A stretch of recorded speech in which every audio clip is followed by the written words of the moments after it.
Hello everyone, welcome to smart and real. आज का topic बहुत ही खास होने वाला है। पॉलिटिकल साइंस का एक वैसा टॉपिक जो बहुत ही ज़्यादा हॉट है और बहुत ही ज़्यादा रिपीटेडली क्वेश्चंस उसमें पूछे जाते हैं। टॉपिक का नाम है भारत की अनुसूचियाँ, schedules of Indian constitutions. SSC railway में इसके क्वेश्चंस बार बार पूछे जाते हैं, बहुत ही ज़्यादा रिपीटेडली क्वेश्चन आएंगे और आते रहते हैं। तो ये टॉपिक आज हम बहुत अच्छे से कवर करने वाले हैं। ये जो टॉपिक हम आपको देने वाले हैं उसमें बाईलैंग्वेज है, मतलब हिंदी और इंग्लिश साथ में रहेगा और इसके ट्रिक्स भी हैं, आप कैसे याद करेंगे और इससे रिलेट करते हुए सारी डिटेल भी आपको दी जा रही है। यदि कोई डिटेल में पढ़ना चाहे तो आराम से समझ सकता है। चलो लेट्स बिगिन। पहले बात करते हैं अनुसूचियों की। तो टोटल मिला के अभी जो अनुसूचियां हैं वो कुल 12 हैं। उनमें से पहली अनुसूची है संघ और राज्य के बारे में। दूसरी अनुसूची में दे रखा है उच्च अधिकारियों के वेतन और भत्ते, salary and emoluments of higher authorities. तीसरी की बात करें तो है शपथ ग्रहण, जिसे ओथ या अफर्मेशन कहते हैं। चौथी की बात करें तो राज्यसभा में प्रतिनिधित्व, allocation of seats in legislative council of states. पांचवी की बात करें तो अनुसूचित जाति एवं क्षेत्र, schedule tribes and tribal areas. 6 पे आता है उत्तर पूर्वी राज्य जनजाति क्षेत्र, tribal area of north east. 7 में आता है राज्यों एवं संघ के बीच शक्तियों का विभाजन किस तरह हुआ है, distribution of power between union and states government. 8 की बात करें तो आधिकारिक भाषाएं, ऑफिशियल लैंग्वेज। देखो हुआ ये था स्टार्टिंग में कि 8 ही अनुसूचियाँ हुआ करती थी, बाद में अमेंडमेंट कर करके 9वीं 10वीं 11वीं और 12वीं जोड़ी गई। तो 9वीं 10वीं 11वीं वाली जो अनुसूचियाँ हैं वो किसी ना किसी संशोधन से आई है। सबसे पहले आई संपत्ति का अधिग्रहण, जिसे बोलते हैं acquisition of properties by states. Number 10 पे आई दल बदल प्रावधान, disqualification of ground infection, disqualification on ground defection. 11 पे आई पंचायत राज, जहाँ पंचायत की बात की गई। और 12th में आया नगर पालिकाओं के प्रावधान, म्यूनसिपैलिटीज़ की बात की गई, जहाँ शहरी विकास की बात कही कि सिटीज़ को कैसे डेवलप किया जाए। अब इसकी ट्रिक्स देखिए, बहुत ईजी और शानदार ट्रिक्स हैं, ट्रिक्स टू रिमेंबर। इंग्लिश में यदि आप याद करना चाहते हो तो आपको सिर्फ याद रखना है टीयर्स ऑफ ओल्ड पीएम। तो T4 आएगा टेरिटरीज, मतलब स्टेट्स एंड यूनियन टेरिटरीज हो गया। E4 आएगा इमोल्यूमेंट्स, मतलब सैलरीज एंड पर्क्स। A4 आएगा affirmation, affirmation stands for oath, शपथ लेना। R फॉर राज्यसभा, राज्यसभा में रिप्रेजेंटेशन। S4 आएगा schedule area obviously. O for other scheduled areas, वो अदर शेड्यूल एरियाज। F4 आएगा federal structure, F for federal structure, मतलब distribution of power between states and union. O4 आएगा official language, जहाँ पर हमने official language की बात की। L4 आएगा लैंड रिफॉर्म्स, जिसे हमने कहा था acquisition of properties by states. D4 आएगा डिफेक्शन, डिफेक्शन जिसे हिंदी में दल बदल बोल रहे हैं ना, डिफेक्शन ऑन ग्राउंड। P4 आएगा पंचायत और M4 आएगा म्यूनसिपैलिटीज़, जहाँ पर सिटीज़ के डेवलपमेंट की बात कर रहे हैं। यदि आप हिंदी में देखना चाहते हो तो हिंदी में भी हमारे पास शानदार ट्रिक है, जो हिंदी के स्टूडेंट हैं उनके लिए।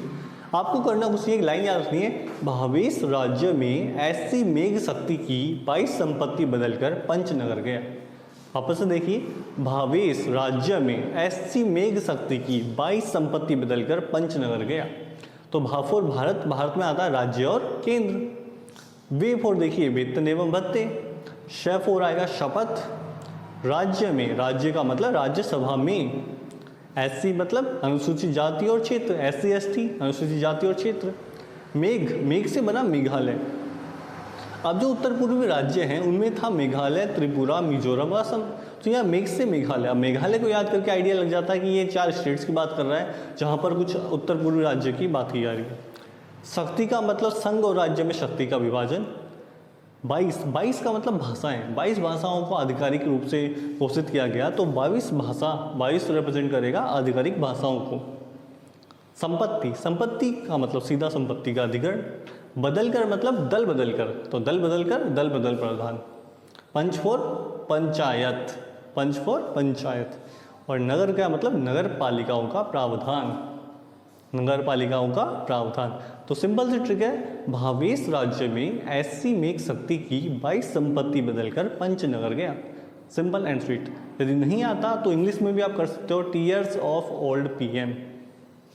चलो अब डिटेल्स में बढ़ते हैं। पहली सूची देखिए जिसे फर्स्ट शेड्यूल कहा गया, केंद्र और राज्य का उल्लेख जहाँ पर क्या है, स्टेट्स एंड यूनियन टेरिटरीज। जो स्टार्टिंग में क्या थी, स्टार्टिंग में 28 राज्य और 7 केंद्र शासित प्रदेश थे, 28 स्टेट्स एंड 7 यूनियन टेरिटरीज थे। और अभी जो आर्टिकल 370 है उसके बाद से जो अपडेट हुआ है उसमें 28 राज्य और 8 केंद्र शासित प्रदेश हो गए। तो 28 स्टेट्स हैं और 8 यूनियन टेरिटरीज हैं। पहले थी 28+7, अब है 28+8। और एक और बात जो सबसे ज़्यादा इंपॉर्टेंट है यहाँ पर कि 69वें संविधान संशोधन में दिल्ली को राजधानी बनाया गया। जो हमारी दिल्ली है उसको कैपिटल का दर्जा मिला था 69th अमेंडमेंट में। Amendment of 69th honoured Delhi as capital of India. Second schedule की बात करते हैं जिसे दूसरी अनुसूची कहते हैं। उच्च अधिकारियों के वेतन और भत्ते, salaries and emoluments of higher authorities. दूसरी अनुसूची में क्या है, जितने भी बड़े बड़े अधिकारी हैं जैसे राष्ट्रपति है, उपराष्ट्रपति है, राज्यपाल, लोकसभा अध्यक्ष, उपाध्यक्ष, सर्वोच्च न्यायालय के न्यायाधीश, उच्च न्यायालय के न्यायाधीश, राज्यसभा के सभापति, उपसभापति, विधानसभा के अध्यक्ष, उपाध्यक्ष और नियंत्रक महालेखापाल आदि, उन सबके वेतन और भत्ते और जो पेंशन है उसके बारे में जानकारी मिलती है। In second schedule of constitution, salaries और works abouts hire the president, vice president, Lok Sabha speaker, deputy speaker, जज of supreme courts and high courts, governor of states, chairman and deputy chairman of legislative council of states, chairman and deputy chairman of legislative assemblies and controller and audit general of India etcetera. इन सब की pensions और की बात करेंगे, उनके बारे में डिटेल दे रखी है। सूची है थर्ड शेड्यूल, वो है शपथ ग्रहण, अफर्मेशन और ऑथ्स। तीसरी अनुसूची में राष्ट्रपति, उपराष्ट्रपति, राज्यपाल, मंत्री, सर्वोच्च न्यायालय के उच्च न्यायालय के न्यायाधीश के द्वारा ली जाने वाली शपथ के बारे में उल्लेख किया गया है। In third schedule of constitution of India mentions about forms of oaths और affirmation by president, vice president, governors, CGI, justices of supreme court and high courts. Okay, अब उसके बाद बात करते हैं चतुर्थ अनुसूची, चौथी अनुसूची की। राज्यसभा में प्रतिनिधित्व की बात करिए। यहाँ पर बात है allocation of seats in legislative council of states. देखिए इंग्लिश में लेजिस्लेटिव काउंसिल ऑफ स्टेट जो है उसे हम कहते हैं राज्यसभा, अपर हाउस, और हाउस ऑफ द पीपल जो है लोकसभा, उसे लोअर हाउस कहते हैं। और एक होता है विधानसभा, लेजिस्लेटिव असेंबलीज। तो इन तीनों में कंफ्यूज ना हो, बहुत अलग अलग चीज़ें। लेजिस्लेटिव काउंसिल ऑफ स्टेट्स है वो है हमारी राज्यसभा जो कि अपर हाउस है, जो एक काउंसिल है। लेजिस्लेटिव असेंबली विधानसभा है जो राज्यों में होती है। ठीक, चलो बात करते हैं। विभिन्न राज्यों और केंद्र शासित प्रदेशों से राज्यसभा में प्रतिनिधित्व का उल्लेख किया गया कि कितने अलग अलग स्टेट से और यूनियन टेरिटरीज से जो अपर हाउस है जिसका डायरेक्टली चुनाव नहीं होता है, वहाँ से कितने लोग आएंगे और किस किस से कितनी सीटें एलोकेट होगी, इस चीज़ के बारे में बताया गया तीसरी अनुसूची में, चौथी अनुसूची में इसके बारे में बताया गया। नेक्स्ट देखिए पांचवी अनुसूची, फिफ्थ शेड्यूल। यहाँ पर बात की गई अनुसूचित क्षेत्रों और अनुसूचित जो जनजाति है उसके विकास के बारे में बात की गई। तो इस सूची में बताया गया कि पांचवी अनुसूची में अनुसूचित क्षेत्रों और अनुसूचित जनजाति के प्रशासन एवं नियंत्रण का उल्लेख है। मतलब जो लोग हैं जो अनुसूचित क्षेत्रों में और अनुसूचित जातियों में आते हैं उन लोगों को कैसे प्रशासन उसकी हेल्प करेगा, उन्हें कैसे डेवलप करेगा, उन्हें बेटर कैसे बनाएगा, उन पर कंट्रोल एंड उनको एजुकेट कैसे करेगा, क्योंकि वो पिछड़े हुए लोग हैं। इस चीज़ के बारे में पांचवी अनुसूची में सोचा गया। ये बहुत ही अच्छा पॉइंट है कि ये सच में होना भी चाहिए था। नेक्स्ट देखिए छठी अनुसूची, सिक्स्थ शेड्यूल।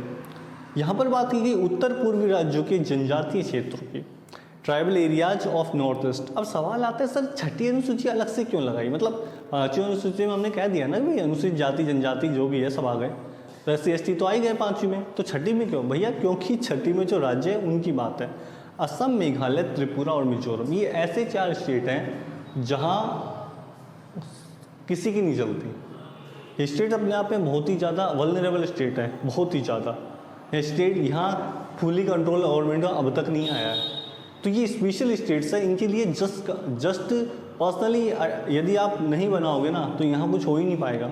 और ये बात सरकार को बहुत पहले समझ में आ गई थी, इसलिए इन्होंने छठी अनुसूची स्पेशल निकाली उन स्टेट्स के लिए जो बहुत ही ज़्यादा वल्नरेबल है, बहुत ही ज़्यादा टेडी स्टेट्स हैं जहाँ चीज़ें को करना और संभालना बहुत मुश्किल होने वाला है। तो 4 राज्य आप याद रखते हो, असम, मेघालय, त्रिपुरा और मिजोरम। ट्रिक के तौर पे देखो तो यहाँ याद रखो 80 एम में डबल एम कर दो, 80 mm। A for Assam, T for Tripura, M for Meghalaya और M फॉर मिजोरम। तो 80 mm याद रखेंगे। इन चारों स्टेट्स में अलग से कहा गया कि हमें एडमिनिस्ट्रेशन करेंगे और डेवलपमेंट करेंगे। 4 स्टेट्स अलग से अनुसूची निकालिए, 6ठी अनुसूची। नेक्स्ट देखिए 7वीं अनुसूची, 7th शेड्यूल, संघ और राज्यों के मध्य शक्तियों का विभाजन। अब ये भी अपने आप में एक खास किस्सा बन जाता है कि हुआ क्या, कि भाई सीधी सी बात है, संघ के पास कुछ हिस्से होंगे और राज्यों के पास कुछ हिस्से होंगे। यदि हर स्टेट अपने ही डेवलपमेंट पे ध्यान दे और तो फिर सेंट्रल के पास केवल यूनियन टेरिटरीज का कंट्रोल रह जाता है। लेकिन सेंट्रल सर्विस चल रहा है, सबका कंट्रोल सेंट्रल के पास होता है अल्टीमेटली। तो क्या हो, ऐसा कौन सा फील्ड है जहाँ स्टेट की चलेगी, कहाँ है जहाँ स्टेट की नहीं चलेगी, इस चीज़ को क्लासिफाइड किया उन्होंने 7वीं अनुसूची में और साफ साफ कह दिया कि भैया 7 दिन तुम नहीं लड़ोगे, तुम्हें 7 दिन लड़ने की जरूरत नहीं है। हम साफ साफ कर रहे हैं कि क्या हिस्सा केंद्र को मिलेगा, क्या हिस्सा राज्य को मिलेगा। तो उसके लिए उन्होंने विषय निकाले। उन विषय के नाम 3 सूचियाँ दी। पहली थी राज्य सूची, ऐसी सूचियाँ जहाँ सिर्फ राज्यों को कानून बनाने का अधिकार है। ये शुरुआत में हम कह सकते हैं कि शुरुआत में राज्य सूची की बात करें तो 61 थी, मतलब मूलतः तो 66 थी स्टार्टिंग में और अभी 61 है। फिर आया संघ सूची, जहाँ पर सिर्फ केंद्र की चलेगी, जहाँ पर सिर्फ केंद्र की चलेगी, राज्य का कोई लेना देना नहीं है, केंद्र जो चाहेगा वो होगा। शुरुआत में 97 थी, अभी 100 है विषय। और संवर्ती सूची देखिए, ऐसे विषय जहाँ पर केंद्र और राज्य दोनों मिक्स होते हैं। अब इसका क्या मतलब है, देखो कुछ फील्ड ऐसे होते हैं जहाँ पर राज्य अपनी चलाता है, सही बात है, लेकिन केंद्र यदि चाहे तो उस पर कानून बना सकता है। जैसे कृषि को उठा लीजिए, अभी जो हॉट टॉपिक है वो सबको पता है कि कृषि बिल आया, कृषि बिल आया, लेकिन कृषि बिल तो स्टेट का विषय है ना, राज्य का विषय है। तो फिर केंद्र को किसने अधिकार दे दिया कानून बनाने का, बिल्कुल बना सकता है। यदि कोई टॉपिक ऐसा, कुछ टॉपिक ऐसे होते हैं जहाँ पर यदि राज्य को अधिकार है लेकिन केंद्र बनाना चाहे तो बना सकते हैं और अल्टीमेटली उसी की चलेगी जो हायर अथॉरिटी है, जो कि केंद्र है। इसी वजह से ये संवर्ती सूची का विषय बन जाता है कि संवर्ती सूची के थ्रू आप बना सकते हो। 52 विषय यहाँ पर अभी हैं और मूलतः 47 थे। सवाल जो पूछा जाता है वो जनरली पूछा जाता है कि कितने स्टार्टिंग में थे, अभी कितने विषय हैं। एक और चीज़ है कि इसमें कौन कौन से विषय शामिल हैं राज्य सूची में, केंद्र सूची में, उसके ऊपर अलग से डिटेल वीडियो बनाएंगे। फिलहाल के लिए आप ये देख लो कि 7वीं अनुसूची में राज्यों और केंद्रों से कहा कि 7 दिन लड़ो मत, और पर्सनली अपना अपना अलग से कर लो, इसलिए हमने क्लासिफाइड फॉर्मेशन दे दिया है। 8वीं अनुसूची देखिए, 22 आधिकारिक भाषाओं का उल्लेख किया गया। अच्छा, 22 ऑफिशियल लैंग्वेजेस का उल्लेख किया गया। शुरुआत में सिर्फ 14 थी, बाद में 8 भाषाएं और जोड़ी गई, तो 14 + 8 मिलकर हो गई 22 इस फोटो में दिख रही है भैया कि असमिया, उड़िया, उर्दू, कन्नड़ जो भी है। अब यहाँ एक चीज़ नहीं दिखेगी आपको, वह है इंग्लिश, बिल्कुल। और यही क्वेश्चन बनता है सीधे सीधे एग्जाम में। कई बार क्वेश्चन पूछा गया कि भारत की ऑफिशियल लैंग्वेज में कौन सी भाषा नहीं है, और ऑप्शन में होता था इंग्लिश। तो इंग्लिश नहीं है सर, इंग्लिश को ऑफिशियल लैंग्वेज नहीं माना गया, कभी भी ऑफिशियल लैंग्वेज नहीं माना गया। एक इंटरनेशनल लैंग्वेज होने की वजह से, इंटरनेशनल बिरादरी की वजह से यहाँ पर होता है कि आप जो भी ऑफिशियली कागजात देखोगे तो उनमें इंग्लिश एक लैंग्वेज होती है, बट दर्जा प्राप्त नहीं है, ऑफिशियल लैंग्वेज का दर्जा प्राप्त नहीं है संविधान के हिसाब से इंग्लिश को। नेक्स्ट देखिए 9वीं सूची, संपत्ति का अधिग्रहण, acquisition of properties by states. यहाँ पर हुआ पहला संविधान संशोधन 1951। आपने सुना होगा कि संपत्ति का अधिकार, पहले एक आर्टिकल हुआ करता था जिसमें एक आ गया कि संपत्ति का अधिकार है, लेकिन क्या है ना कि कुछ इश्यूज ऐसे आए जिससे लग गया कि संपत्ति का अधिकार नहीं दिया जाना चाहिए, स्टेट्स को ये अधिकार होना चाहिए कि वो जब चाहे किसी की प्रॉपर्टीज़ को एक्विजिट कर सकती है, अधिग्रहण कर सकती है। वो एक रीज़न देगी कि हमें अधिग्रहण क्यों कर रहे हैं। जैसे मान लो कोई रोड बन रहा है, अब पर्सनली यदि आप एक रोड निकाल रहे हो और रास्ते में लोगों के घर आ रहे हैं, तो आर्टिकल के हिसाब से वो तो बोल देंगे कि भैया हमें तो अधिकार प्राप्त है, कानून है, अधिकार दिया है हमको अलग से एक संपत्ति का अधिकार, तुम रोड नहीं तो हमारा घर नहीं तोड़वाएंगे हम। अब सरकार यदि ऐसे करती रही तो सरकार कितना घुमा घुमा के रोड बनाएगी, फिर तो राजस्थान भी हिमाचल की तरह रोड बनाने के लग जाएगा। इस समस्या को दूर करने के लिए उन्होंने कहा कि अमेंडमेंट करो यार। तब जन्मा पहला अमेंडमेंट 1951। वो कहता है कि सर ऐसा है, यदि कोई ऐसी इमरजेंसी आती है जहाँ पर डेवलपमेंट की बात हो रही है, राज्य के विषय की बात आ रही है, जैसे शिक्षा, चिकित्सा या फिर रोड का बना, परिवहन का निर्माण जो कि राज्य का विषय, तो उन्होंने कहा कि यदि परिवहन का निर्माण राज्य के अंडर में आ रहा है और यहाँ पर कोई संपत्ति का अधिकार को लेकर क्लेम कर रहा है तो अब नहीं चलेगा, अब संपत्ति का अधिकार आपको नहीं मिलेगा। 1951 ने साफ साफ कह दिया कि ये एक तो संपत्ति का अधिकार गया तुम्हारा, और इसके लिए हमने एक अनुसूची भी निकाल दी, 9वीं अनुसूची। और इसी वजह से यहाँ पर आया राज्य को मिला संपत्ति के अधिग्रहण का अधिकार। समझे? नेक्स्ट देखो 10वीं अनुसूची 10th शेड्यूल, ये है दल बदल प्रावधान। अच्छा, दल बदल प्रावधान का मतलब क्या है भाई? आजकल खूब फेमस है दल बदल, कोई अपने दल से दूसरे दल में भाग रहा है, कोई दूसरे दल से इधर आ रहा है, जो पार्टी पावर में है उसकी तरफ लोग जाते हैं। कई बार ऐसा भी होता है कि जब गठबंधन की सरकार बनती है तो लोग बाग क्या होता है, ऐसा होता है कि भाजपा वाले इंतजार कर रहे हैं कि सपा वाले कुछ हमारी तरफ से आ जाएंगे, कुछ आप पार्टी आ जाएंगे। तो ये जो दल के जो बदलाव की जो कहानियाँ हैं ये होगी, या उसमें क्या क्या चेंजेस होगा ये हो सकता है, ये अधिकार आपको है। इस चीज़ का प्रावधान 10वीं अनुसूची में मिला, जहाँ पर संविधान संशोधन किया गया 52 बार। 1985 में ऐसा हुआ पहली बार कि दल बदल की प्रॉब्लम आई। उससे पहले तो कभी नौबत ही नहीं आई, लेकिन अब आई 1985 में 52वें संविधान संशोधन में दल बदल का प्रावधान अलग से किया गया और इसके लिए अलग से अनुसूची निकाली गई। 11वीं अनुसूची देखिए, जो कि 73वें संविधान संशोधन 1992 में हुआ, 73 अमेंडमेंट ऑफ 1992। देखो क्या था इसमें कहा गया पंचायत राज व्यवस्था का उल्लेख किया गया, क्योंकि स्टार्टिंग में हमने कहा था, गांधी जी कह चुके हैं कि भारत देश की आत्मा गाँव में बसती है, गाँव का विकास करोगे तो सिटी का विकास होगा। लेकिन पंचायत व्यवस्था आई वही 11वीं सूची में, जो कि 1992 में पहली बार इसको इंट्रोड्यूस किया गया। वैसे तो विकास की अलग से परिभाषाएं दे दी गई थी, गाँव के विकास की भी जिम्मेदारी ली गई थी स्टेट और डिस्ट्रिक्ट के द्वारा, और पंचायत राज व्यवस्था इसलिए कही ताकि वो प्रॉपर वे में अच्छे से विकास हो। तो पंचायत राज व्यवस्था बनाई गई, जहाँ पर ग्राम पंचायत पंचायत समिति को इंट्रोड्यूस किया जाता है। फिर 12वीं सूची की बात करते हैं, जिसमें नगर पालिकाओं का प्रावधान किया गया। अब शहरों का विकास भी जरूरी है, गाँव का तो तुमने कर लिया, लेकिन सिटीज़ का क्या? सो सिटीज़ के लिए अलग से उसी साल 1992 में 74वां संविधान संशोधन आया। उसमें ये कहा गया कि भैया नगर पालिकाएँ बनेंगी। अब नगर पालिका में सारी आती है, म्यूनसिपलिटीज़ भी आती है, नगर परिषद हुआ, ये सब कुछ आएगा। तो इन सब का अच्छे से डेवलप हो, सिटीज़ को डेवलप करना है, सिटीज़ को बेटर बनाना है, उसके लिए नगर पालिकाओं का अलग से प्रावधान किया गया। इस बिल का नाम ही नगर पालिका बिल रखा गया। ये एक अमेंडमेंट भी था, 74th अमेंडमेंट 1992 को उसी साल आया, और इसमें इसे नगर पालिका बिल भी कहा गया, उसे पंचायत राज बिल भी कहा गया, और इस तरह हमारे सिटीज़ का डेवलपमेंट हुआ। तो आज के लिए इतना ही है। बहुत अच्छे से मैं आपको एक्सप्लेन किया, ट्रिक्स भी दी है हमने। हिंदी और इंग्लिश दोनों में बाइलिंगुअल है, और दोनों तरफ के स्टूडेंट्स के लिए बेस्ट कंटेंट है। तो if you like it please share it, comment and जितना ज़्यादा हो सके उसको अप्रिशिएट कीजिए, और जितना अच्छा हो सके उतना स्टडी कीजिए। Thank you.